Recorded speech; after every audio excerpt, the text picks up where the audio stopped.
ఎలా ఉన్నారు? అందరూ బాగున్నారు కదా? నేను కూడా చాలా చాలా బాగున్నానండి. పిల్లలకి బాక్స్కి వెరైటీగా ఏం కావాలని సెర్చ్ చేసే వాళ్ళైతే ఇటువైపు ఒక లుక్ వేయచ్చు అనమాట. ఇది సూపర్. ఆఫీసులకైనా స్కూల్స్కైనా మార్నింగ్ పెట్టామే బాక్సులో మధ్యాహ్నం వరకు ఏముంటుందబ్బా, చల్లగా చప్పగా అయిపోతుందన్న బెంగ లేకుండా ఈ క్యారెట్ పులావ్ చేసేయచ్చు. ఎలా చేసేయాలో చూసేయండి, ఒక లుక్ వేయండి, చిటిక్కులో వేసేసి చటుక్కున బాక్స్ ఇచ్చేయచ్చు. నేనైతే గీతో చేస్తున్నాను, ఇష్టం లేకపోతే ఆయిల్ కూడా వేసుకోవచ్చు. గీతో అయితే మోర్ అనిపిస్తుంది తినాలని. పిల్లలకైతే ఇంకా చాలా బాగుంటుంది. పిల్లల కోసం అయితే గీ వాడండి, మన కోసం అయితే ఆయిల్ వాడండి, మన ఇష్టం అనమాట. గీ వేసేసాను, పోపు గింజలు వేసాను, కరివేపాకు వేసాను. కొంచెం మీకు స్పైసీనెస్ ఎక్కువ కావాలనుకుంటే పచ్చిమిరకాయలు ఎక్కువ వేసుకోండి. నేనైతే ఇదిగోండి ఒక ఉల్లిపాయ ఒక్క పెద్దదైతే సగం, చిన్నదైతే మీడియం సైజ్ ఉల్లిపాయ అనుకోండి, సన్నగా కోసేసి వేసేసాను. తర్వాత పచ్చిమిరపకాయ వేసాను. అదేనండి, మీకు కారం ఎక్కువ కావాలి, స్పైసీగా కావాలి అనుకుంటే 1, 2, 3 వేసుకోవచ్చు. పిల్లల కోసము స్పైసీ లేకుండా టేస్టీగా కావాలనుకుంటే నేనైతే ఒకటే వేసానండి. తర్వాత క్యాష్యూస్, జీడిపప్పులు వేసాను. ఆ టేస్ట్ మరింత పెంచుతుందన్నమాట. చక్కగా ఈ ఒక 2-3 నిమిషాలు వాడ్చానమాట నేతిలో. ఇప్పుడే వాసన గుమగుమలాడిపోతూ ఉంటుంది ఈ స్టేటస్లోనే, అంటే ఈ పొజిషన్లోనే.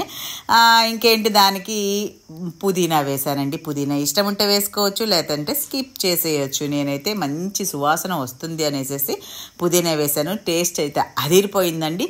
ఇష్టం లేని వాళ్ళు స్కిప్ చేయండి, కానీ ఒకసారి వేసి ట్రై చేయండి. తర్వాత ఇష్టం లేకపోతే తర్వాత మానేయచ్చు. తర్వాత క్యారెట్ తురుము పెట్టుకున్నానండి, దాన్ని ఒక కప్పుడు వేసానమాట. దాన్ని కొంచెం నేతిలో వాడ్చాలన్నమాట. కొంచెం వాడిన దాకా తిప్పుతూ ఉంటే కొంచెం ఉప్పు కూడా వేసేసుకోవచ్చు. వేసేస్తే త్వరగా వాడుతుంది కదా, ఆనియన్ అయినా కానీ ఏదైనా కానీ. అందుకనేసి అలా వేయచ్చు. లేదంటే టైం ఉంది, నిదానంగానే చేద్దాంలే అనుకుంటే అలానే సిమ్లో వాడ్చేయచ్చు అనమాట. ఇది కొంచెం వాడటానికి టైం పడుతుంది. అదే ఈ వంటలో పెద్దగా టైం తీసుకునే స్టెప్ అనమాట. ఇదండి, ఉప్పు వేసేస్తున్నాను.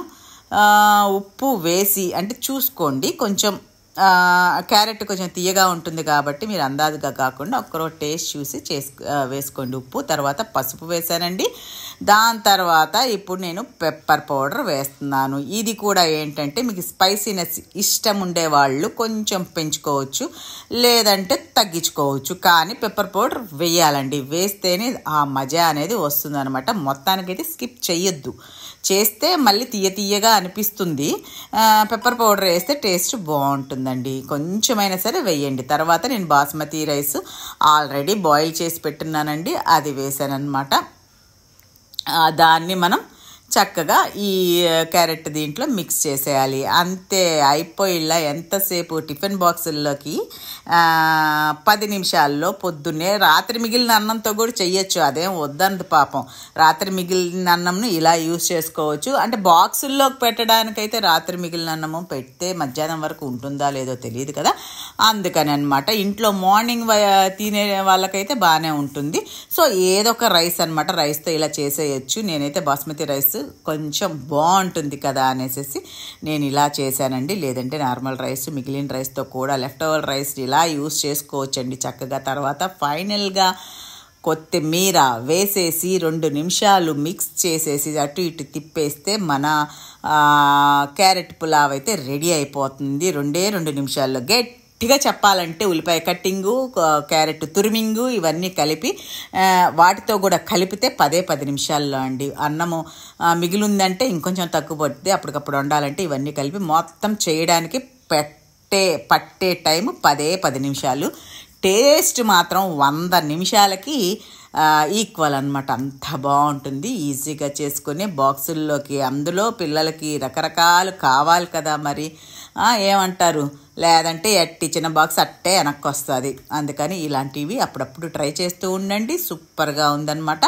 ఒకసారి ట్రై చేసి వీడియో కనుక మీకు నచ్చినట్లయితే లైక్ చేయండి, షేర్ చేయండి, సబ్స్క్రైబ్ చేయడం మాత్రం మర్చిపోవద్దు. మీరు ట్రై చేసి మీకు టేస్ట్ ఎలా అనిపించింది అనేది నాకు తప్పకుండా కామెంట్లో చెప్తే నేను చాలా హ్యాపీగా ఫీల్ అవుతానండి. మీకు ఇలాంటి రెసిపీస్ చెప్తే మీరు ఎంత హ్యాపీగా ఫీల్ అవుతారో నేను ఫీల్ అవుతాను. నేను కూడా అలాగే అనమాట. మరి ఉండేదా మీ లక్ష్మీరావు.